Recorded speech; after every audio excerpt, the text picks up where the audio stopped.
집권 여당, 대통령을 보유한 정당.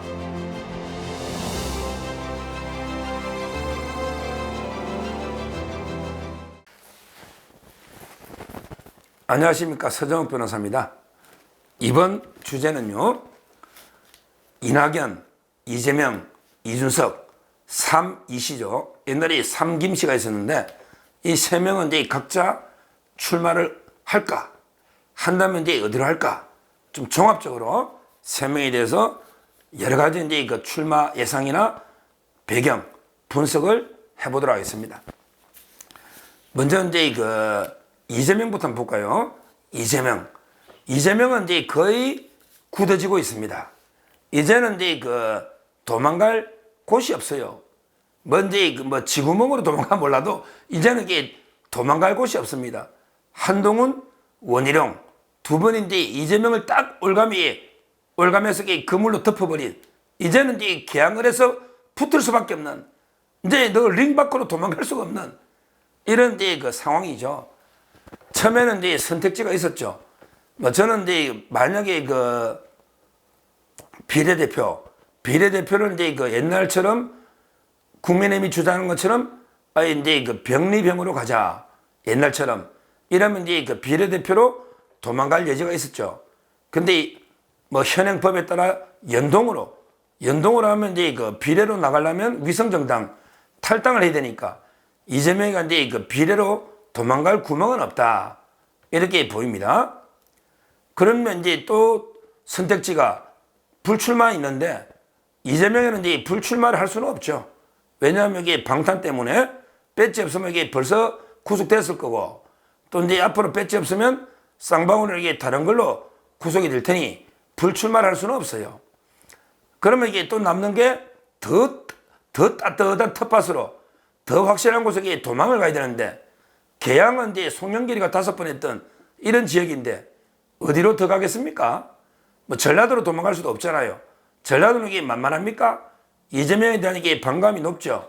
결국 저는 이재명은 이제 지금 사무실도 넓은 데로 옮겼다, 이렇게 보잖아요. 그래서 이제 그 개항에서 제대로 이제 원이 대전이 원희룡, 이재명 거의 이제 그 성사가 되고 있다, 이렇게 봅니다. 근데 저는 왜 이제 원희룡이가 이기는 1등, 이재명이가 2등 왜 그래 되느냐? 제 나름대로 이게 그 근거가 있어요. 제가 이제 몇 가지 한번 근거를 설명드리고, 또 제가 생각지 못한 게 있으면 댓글이나 많이 올려주시면 제가 항상 이게 보니까 참고합니다. 자, 첫째 이제 물론 이제 송영길이가 5선하고 텃밭인데 문제는 이제 아주 큰 차이가 나는 지역이 아니에요. 거기에 우리 그 윤형선 의사죠. 의사. 이분이 그때 보궐선거에 한 10여 프로밖에 차이 안 났습니다. 10,000표가 안 돼요. 8,000여 표. 한 10% 큰 차이가 안 났습니다, 실제.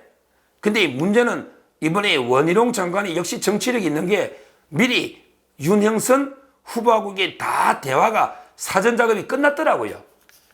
우리 김경률 회계사가 갑자기 마포 나갈 때는 김성동 위원장이 반발을 했잖아요. 김성동 원래 있던 위원장이. 근데 역시 원희룡은 이제 미리 사전에 다 작업해놨더라고. 내가 가도 되겠습니까, 윤현선 후보님? 그러면서 이게 어떤 또 좋은 이게 뭐 예우나 다른 게 있었겠죠. 그래서 이제 그 전폭적인 원팀으로 지지가 되는 거예요. 기존에 있던 조직이 원희룡 전폭적으로 미는 거예요. 거기에 원희룡의 개인기가 있다, 이게 첫째 이유입니다. 아예 윤현선 후보하고 원만하게 모든 게 원팀으로 협조가 된다. 그렇다면 이게 플러스 알파가 있는 게 아니냐, 이게 첫째 이유입니다. 그 다음에 두 번째 제가 생각하는 이유는 아직 원희룡 장관이 좌파들과 싸움의 무패입니다. 5전 전성입니다. 양천갑의 3선, 제주도의 재선, 아직 전적이 없습니다. 전적이. 근데 이번에도 저는 그게 이재명이가 뭐 아무 연고도 없는데 분당에 살다 갑자기 온 거 아닙니까? 이제까지 5전 전성의 무패는 선거에 대해서는 기시다, 원희룡 장관이 이래 봅니다. 근데 이번에 그러면 저는 한 번도 안 졌다는 거는 다시 이게 이길 확률이 높다는 거죠. 높다는 거죠. 원희룡 개인의 이제 그 선거 경력, 전략, 이걸 봤을 때 저는 상당히 기대를 한다. 이게 두 번째 이유입니다. 그 다음에 세 번째가 중요합니다. 바로 이제 동요하는 인천 민심입니다. 인천이 돈봉투의 소굴입니다. 바로 이제 범죄 소굴이에요. 송영길이 돈봉투 뿌리지. 그 다음에 윤관석, 이승만, 인천의 의원들 돈봉투에 다 연루됐지 않습니까? 저도 아는 후배 만나봤더니 우리가 이러려고 송영길이 뽑아주냐? 이러려고 이승만이 뽑아주냐? 이럽니다. 실제 좀 비관적으로 보는 우리 그 미추홀의 윤상현 선배 있잖아요. 제가 개인적으로 친한 형입니다. 그분도 이제는 인천 민심 해볼 만한데 그래요. 이제 반반이라 그래. 그분이 인천 민심 반반이래. 돈봉투 사건에 직격탄 맞은 게 인천이고, 인천 민심이 원래 국민의힘한테 불리한 적이 아니다. 저는 이 여파가 계양까지 간다. 계양까지. 그렇다면 이게 원희룡 장관인데 이게 천군만마 아닙니까? 인천 민심. 저는 이런 이제 제가 세 가지 이유, 뭐 그 외에도 여러 가지 이유가 있겠죠. 이재명이 뭐 방탄이라든지, 오늘도 이게 재판하러 갔잖아요. 오늘도 선거법 재판을 갔지 않습니까?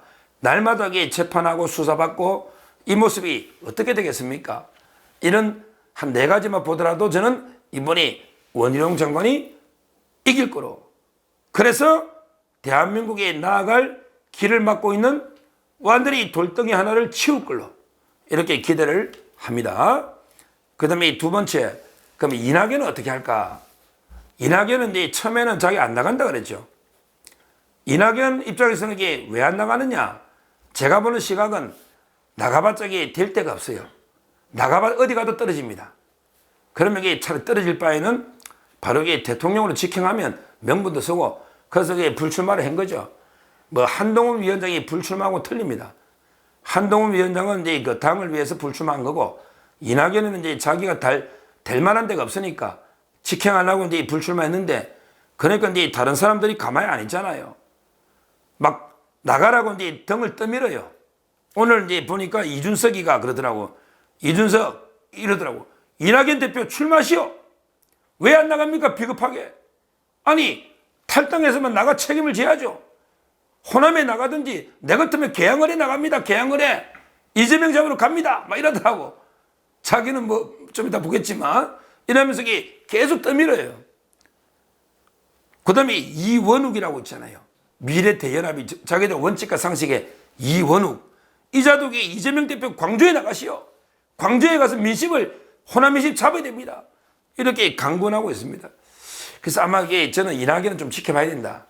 지금까지는 본인이 불출마를 했지만 이준석이나 이원욱이나 여러 사람에게 떠밀면 잘하게 그 호남에서 출마할 가능성이 있다. 이렇게 저는 분석하는 게 맞지 않나 이렇게 보입니다. 자, 세 번째, 그럼 중요한 게 이준석이는 어떻게 할까? 이준석이도 선택지는 뭐 다양한데 일단 이제 비례로 요거 좀 낯간지러울 겁니다. 자기가 확실하게 되려면 이게 비례 2번인데, 야, 당 만들어 놓고 동지들은 전선에 다 죽으라는데 동지들의 시체를 밟고 밟아, 전우의 시체를 밟고 밟아, 나 뺐지 2번 비례 단다. 이래가 체면이 서겠습니까? 그리고 이 순간 대권 꿈은 끝납니다. 비례는 0.5선이에요. 따라서 저는 이준석이 되게 확실한 거는 비례인데 이거는 영 아니고 그러면 이게 지역을 찾겠죠. 근데 여기서 이제 생각해 보는 게 노원은 이제 떠난 거죠. 이 자는 노원에 나가야 될 자입니다. 자기가 그 세 번이나 떨어졌으니까 노원에 가야죠. 태어나고. 근데 노원은 죽었다 깨어나도 안 되는 지역이에요. 그래서 이제 갈비집에서 송별회하고 이제 머리 또 굴리는 거예요. 처음에 대구를 생각하는데, 대구는 가보니까 이게 윤한홍밖에 없거든. 윤석열, 한동훈, 홍준표. 야, 홍준표 시장동에 저희 서정욱 TV에 축사를 보내주셨던데 좀 좋은 댓글 좀 달아주세요. 제가 여기 홍준표 대표 그래도 축사 보내준 걸 어떻게 사양합니까? 개업식 할 때 화환 보내주면, 장례식 할 때 조화 보내주면 다 놓는 거 아닙니까? 뭐 저는 지지할 건 지지하고 비판할 거는 홍준표 대표 제가 비판 많이 했잖아요. 뭐 또 어떤 분이 댓글에 보니까 야, 서정욱이 뭐 홍준표 그 충령 동영상까지 봤다고 하는데, 아니, 보내주는 거 그거 안 봤습니까? 뭐, 그거야 이게 다 우리 우파 아닙니까?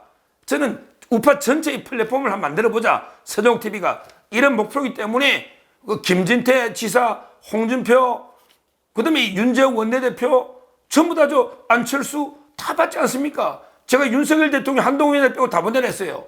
그 두 분은 지금 선거에 되니까 부담 주면 안 되니까. 그거는 이제 뭐 좀 보기 나름인데, 하여튼 이 중요한 거는 이준석이가 대구 싹 가보니까 이게 될 데가 없거든요. 여론이, 대구 사람들이 전국 평균보다 대구 지지율 낮게 놓지 않습니까? 야, 큰일 났다. 이게 대구도 만만치 않다. 그래서 요즘 이게 뭐 이기인이라고 있잖아. 천하용인 할 때 인. 이게 뭐 시의원 출신 도의원도 천하용인에 들어가는지, 얼마나 사람이 없으면 도의원도 그게 들어가는지 참 사인방에 황당하죠. 이기인이가 이제 놓은 게 세종시입니다. 세종시. 옛날에 이준석이가 세종시에 많이 갔거든요. 그 젊은 층이 많고 국도 중심이고, 거기에 이제 뭐 하니까 세종시 한번 나갈까, 요걸 많이 재고 있는 것 같아요. 그래서 저는 이준석이가 이제 뭐 여러 가지 굴리다가 할 텐데, 지금 이제 이기인의 말로는 세종시, 또는 이제 자기가 옛날에는 뭐 아버지 고향이죠. 대구. 이런 이제 최악의 경우는 비례로 도망가는 요런 이제 그 선택지 정도가 있는 게 아닌가, 이런 이제 그 생각이 듭니다.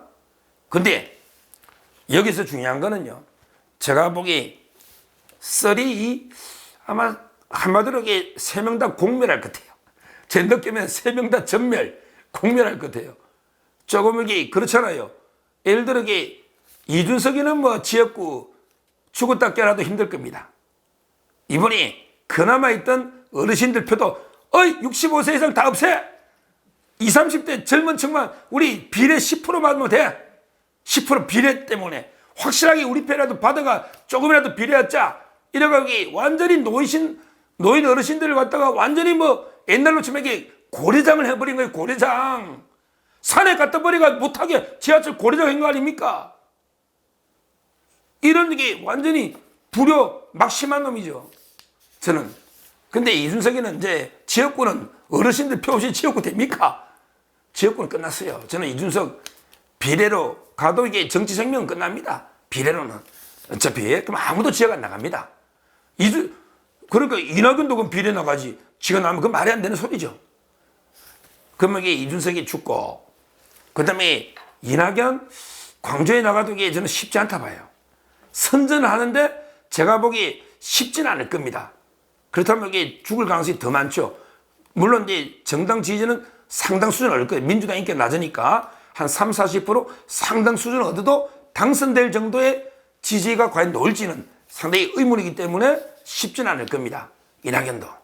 그래도 그나마, 그 다음에 이재명. 아까 이제 네 가지 제가 이유를 말했잖아요. 결국 지역구에서 세 명의 이시가 전멸하지 않을까. 삼김씨하고 틀립니다. 삼김은 김영삼, 김대중, 김종필, 우리 역사의 족적을 남긴 위대한 정치 지도자, 이분이 삼김인데, 3, 2, 3, 이 자들은 진짜 우리 부끄러운 이게 정치의 족적을 남기는 이낙연은 좀 그렇다 치더라. 이낙연도 뭐 똑같죠. 솔직히 옛날에 이낙연 뭐 총리하고 대표할 때 봤잖아요. 이낙연, 이재명이 말할 것도 없고 이준석이, 야, 우리 정치 역사상 흑역사로 남을 세 명. 저는 이번 총선에서 세 명이 공멸, 다 전멸하고 쓸쓸히 정치판에서 사라지지 않을까. 이렇게 결론을 맺겠습니다.